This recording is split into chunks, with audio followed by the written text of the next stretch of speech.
him at his home, Evans Fundi, a graduate of Karatina University with a bachelor's degree in horticulture, farming and management, opted to escalate his fourth-year project to his farm after discovering muguka plants were affected by the same scales that he was working on back in school.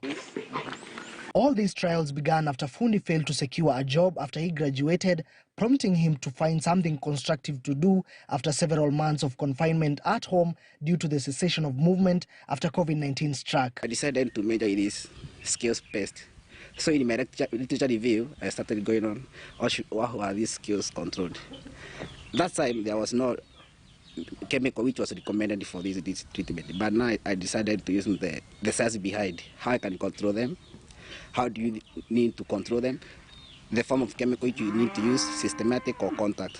So I found that for you to control this pest, you have to come up with a chemical which will cause the pest that it suffocates. With a few trials already done revealing near-perfect results, treating some of the diseases that farmers grapple with, including scales that affect plants, causing them to shed down their leaves and consume most of water, leaving the plant dry, which leads to low yields. When you water your plant, most of water is used by those scales. It's not the plant. That's the main problem about that disease.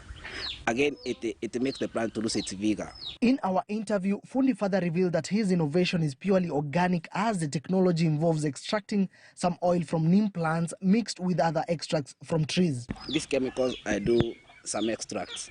Sometimes I go in the bush look for some plants like neem plants. Apart from treating scales, the extracts control red mites, scales, stripes, leaf miners and most insect pests that attack muguka stimulants.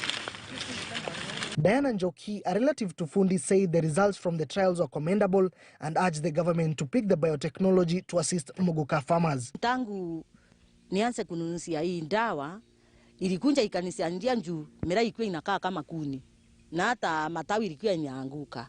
Njuu ilikuwa imenyonywa maji, hakuna maji ilikuwa inapitia, njuu ikikauka hakuna kitu ilikuwa inaletea, kwa hiyo ilikuwa ni hasara tupu. Fundi may have provided the light at the end of the tunnel for farmers, but has a long way to go to have his extracts tested and approved by regulatory bodies in Kenya. With these trials having worked fine, Fundi says he's in the process of applying for approval by Kenya Bureau of Standards (KEBS) and start a research center at his village to help muguka farmers reduce the cost of production and increase yields.